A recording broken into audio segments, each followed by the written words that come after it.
sejak kebangkitan ulama bersama pengikut-pengikutnya istiqomah dan setia jaga akidah dan sunnah Rasulullah. Alhamdulillah segala puji baginya ulama bersama pengikut-pengikutnya istiqomah dan setia menjaga agama nusa dan bangsa. Mari kuatkan niat kita, kita bulatkan tekad kita, terus lanjutkan amal kita, mengembangkan hikmah kita. Bismillahirrahmanirrahim. Qala al-musannif rahimahullah wa nafa'ana bihi wa bi'ulumihi wa bi barakatihi fid dharain amin.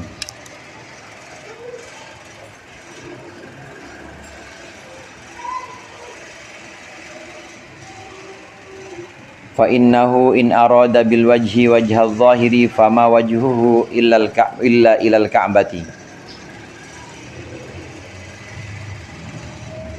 Fa innahu, maka sesungguhnya orang yang mengucapkan inni wajjahtu ketika sholat itu in arada bil wajhi wajhil arada bil wajhi wajhal zahiri, apabila dia menghendaki dengan ucapan wajah itu adalah wajah zahir, muka yang ada mata, ada hidung, ada telinganya. Kalau yang dikehendaki ada wajah zahir, fama wajjahahu illa ilal ka'bati, maka tidaklah orang tersebut menghadapkan wajah zahir illa ilal ka'bati, kecuali kepada Ka'bah.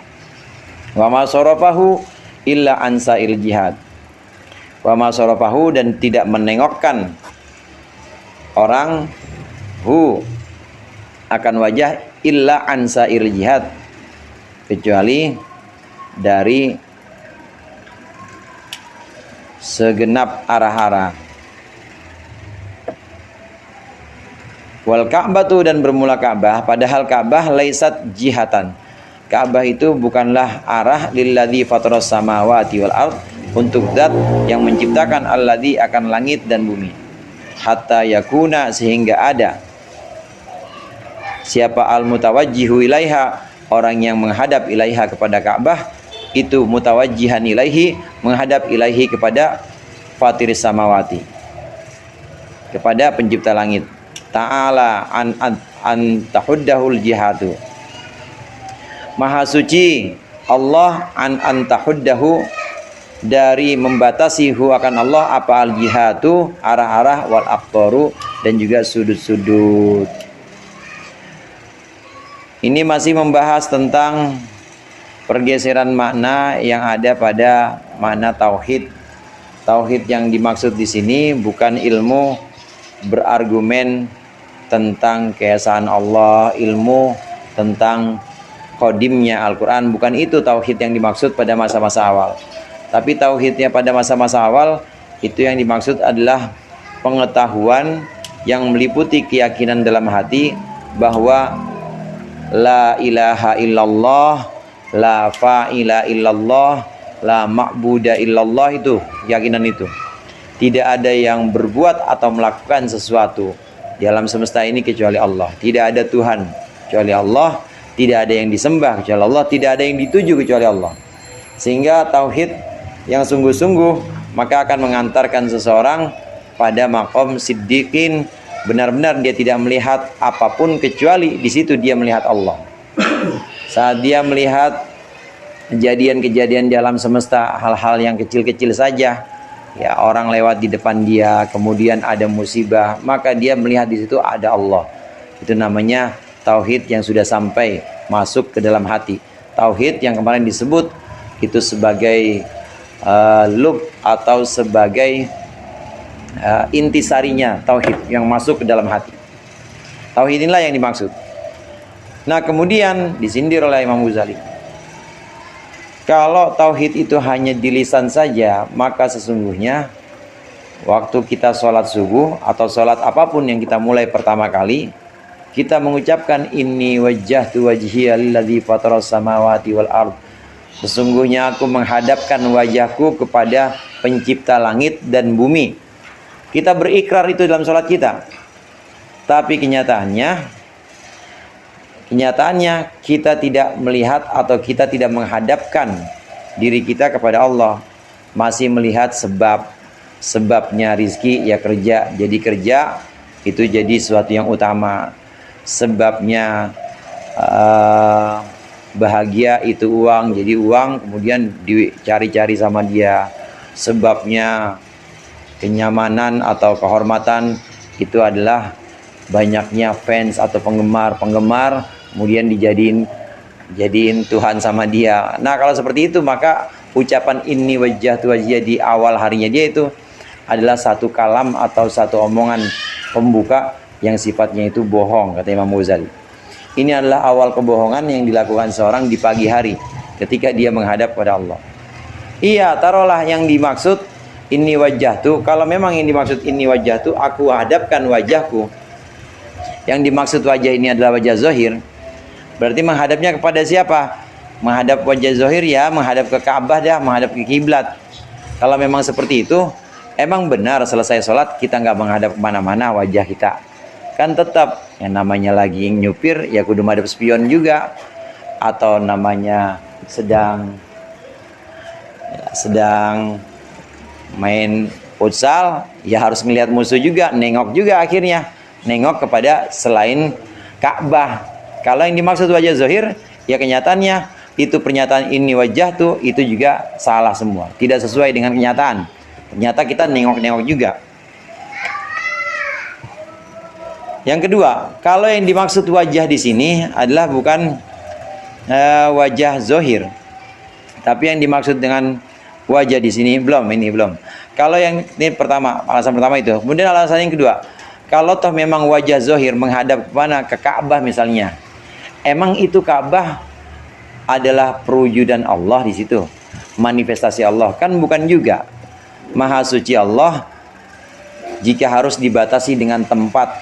Maha suci Allah jika harus dibatasi dengan satu simbol-simbol, hanya menghadap Ka'bah saja. Karena Allah lebih luas dari itu dan lebih agung dari itu. Maka yang dimaksud di sini dibantah semua. Pernyataan bahwa wajah yang dimaksud di sini pasti bukan wajah muka zahir kita, bukan. Inni wajjahtu wajhiya, aku hadapkan wajahku. Ini yang dimaksud adalah bukan wajah zahir kita. Dan yang dimaksud dengan menghadap pencipta langit dan bumi, lilladzi fataras samawati wal ard, itu bukan menghadap Ka'bah tentunya. Karena maha suci Allah dari terbatasi oleh tempat-tempat, oleh sudut-sudut. Meskipun demikian hadirin, ya tetap kita sholat madhep Ka'bah. Ya, daripada kita madhep Monas, mendingan madhep Ka'bah juga. Itu kan perintah Allah. Perintah Allah. Lihat yang nyuruh siapa? Yang nyuruh Allah, ya kita tunduk. Sama halnya para malaikat waktu itu disuruh oleh Allah sujud kepada Nabi Adam. Fasajadal malaikatu kulluhum ajma'ina illa iblis. Malaikat sujud semua kecuali iblis. Itu sujudnya malaikat. Ulama tafsir menjelaskan, ada yang menafsirkan bil inhina, ya cuma sekedar nunduk aja. Ada yang menjelaskan ya sujud seperti sujud kita sholat. Lah kenapa boleh? Boleh, tergantung yang nyuruh siapa. Yang nyuruh kan Allah. Sama halnya sekarang kita sujud kepada Ka'bah. Ka'bah emang apa? Batu kan. Kiswahnya juga kadang-kadang dicuci. Kiswahnya yang bikin siapa? Yang bikin orang juga. Kok kita boleh sujud? Lihat-lihat siapa yang nyuruh. Karena yang nyuruh Allah. Fawallu wujuhakum syatrah. Kemudian sujudnya ya di situ juga. Dengan sujud yang seperti kita lakukan, maka diperbolehkan. Lihat-lihat yang nyuruh. Tapi sekali lagi, itu bukan berarti kita menghadapkan wajah kita kepada Ka'bah, dan juga bukan berarti kita sujud kepada Ka'bah, bukan. Jadi wajah yang dimaksud di sini tentu bukan wajah zahir, dan arah pencipta langit dan bumi ini yang dimaksud ini bukan arah kiblat, itu bukan arah Ka'bah itu. Lalu apa? Nah, oleh Imam Ghazali dijelaskan di sini. pasti yang dimaksud adalah lain dari itu.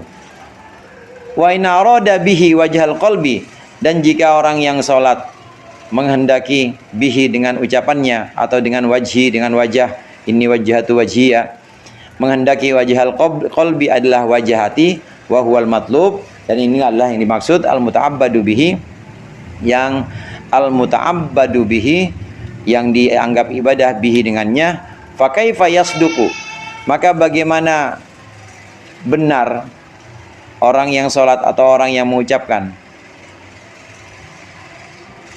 Man di situ kan man yusbihu bukrotan.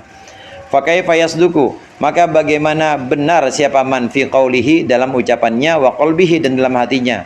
Wa qalbuhu, dan bermula hatinya, mutaraddidun, itu ragu, fi autorihi, dalam segenap sisinya, wa hajatihi, dan dalam hajat-hajat ad-dunyawiyatiyah, yang bangsa duniawi, wa mutasarrifun fi talabil hiyali, dan dia terus bertasarruf atau berupaya fi talabil hiyali, dalam cari-cari alasan, fi jam'il amwali, untuk mengumpulkan harta, wal jahi, dan harta, dan pangkat, wastiktsaril asbabi, dan memperbanyak sebab-sebab atau faktor-faktor, ya faktor-faktor dalam hidup. Wa mutawajjihun bil kulliyati, dan dia hatinya itu mutawajjihun bil kulliyati, menghadap keseluruhannya ilaha, kepada asbab. Famata wajhahu, famata wajha, maka bagaimana atau maka kapan dia mengarahkan wajhahu, akan wajah hatinya, lilladzi fataras samawati wal ardo, kepada pencipta langit dan bumi. Titik. Wa hadhil kalimatu, dan bermula kalimah ini wajjahtu wajhiya, itu khobarun, adalah informasi, kabar, an haqiqati tauhid, dari hakikat tauhid.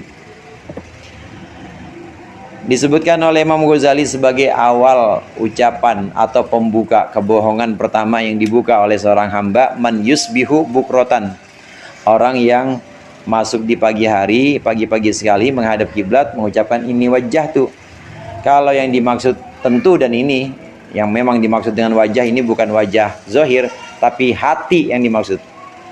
Kalau memang yang dimaksud itu adalah hati, saat kita mengucapkan ini wajjahtu wajhiya, aku hadapkan hatiku kepada pencipta langit dan bumi, maka ketika selesai sholat, kemudian kita berpaling dari pencipta langit dan bumi, kita berpaling kepada sebab-sebab, kadang disebut sebagai wasail kemarin, sebagai wasilah-wasilah.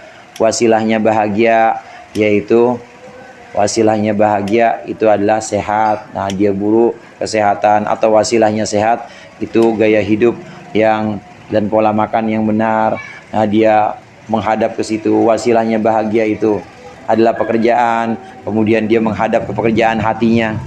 Wasilahnya senang itu uang, dia menghadap ke uang hatinya. Maka apa bisa dikatakan benar ungkapan itu, ungkapan ini wajjahtu?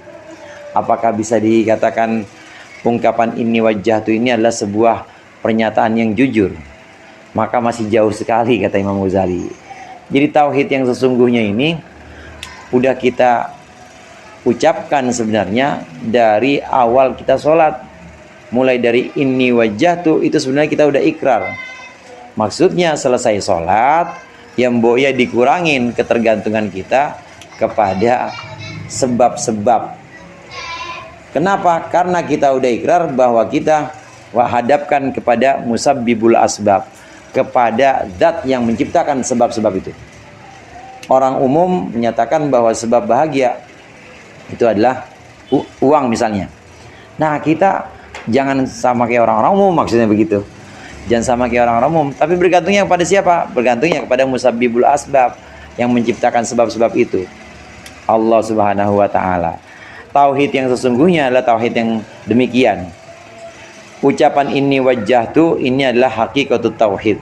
Ini adalah ungkapan yang menyingkap tentang hakikat tauhid yang sesungguhnya. Aku hadapkan hatiku kepada pencipta langit dan bumi. Artinya kita udah nggak nengok sekalipun, kepada selain Allah. Jadi hanya Allah saja. Memang kalau kita Perhatikan saudara, sholat itu nengok aja, nengok ya, itu kan ada yang mengharamkan mulai dari makruh, ada yang melarang mulai dari makruh sampai haram. Ada yang haram nengok, bukan dadanya Ustaz, ininya aja, pandangan kita, muka kita, nengok aja, mau nengoknya kiri kanan, mau agak tengadah begini, itu aja dilarang. Larangannya ada yang makruh, ada yang sampai haram. Nah, pentingnya di sini, karena bagaimana mungkin kita dibilang orang yang benar ikrarnya, ini wajah tuh, tapi sementara secara zohir aja dah yang gampangan di ini, yang gampang ditata. Anggota badan kan zohir, lebih mudah ditata. Itu aja kita nggak bisa nata. Gimana hati kita selesai sholat? Gimana hati kita udah bubar dari sholat, assalamualaikum, gimana bisa kita tata? Nah, yang zohir-zohir aja kita nggak bisa nata. Makanya ulama ada yang mengatakan haram nengok. Begitu juga menengadahkan muka ke langit saat sholat, itu juga haram. Ada yang mengatakan begitu. Saking pentingnya tadi yang namanya tawajuh, saking pentingnya tadi yang namanya menghadap. Diatur sedemikian lupa oleh syariat, kita diatur anggota badan kita dulu supaya tawajuh, menghadap benar-benar, nggak tengok-tengok, nggak goyang-goyang. Nanti kalau anggota zohir udah bisa kita latih, hati baru kita latih. Keluar dari sholat itu kita pelan-pelan. Makanya ya, zohir dulu tetap. Kalau ukuran-ukuran yang diajarkan oleh ulama-ulama kita Ahlussunnah wal Jamaah, zohir tetap menjadi patokan. Artinya patokan di sini, bagaimana mungkin kita bisa mengukur batin kalau zohirnya itu aja nggak bisa kita ukur, nggak bisa ditata, karena nanti jadi sulit dan kontrolnya itu akan susah. Zohir, tetap harus zohir. Ada sahabat, ada seorang ini laki-laki, seorang laki-laki sholat. Sholat sambil megang jenggot. Rasulullah bilang, kalau hati orang ini khusyuk, pasti dia nggak begitu. Tetap patok, artinya patokannya adalah zohir.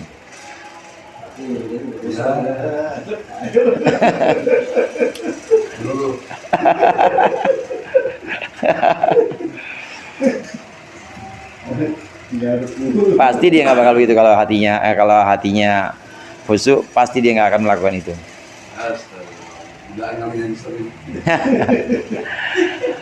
Ulama-ulama kita dulu makanya diajarin minimal itu ya, kita Allah di sini, Allah ya, seiring detak jantung.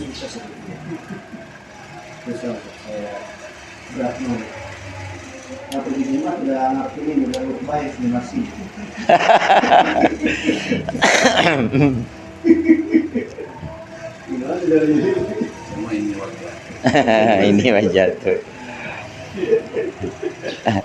Dikit lagi nih. Fal muwahhidu huwallazi la yara illal wahida.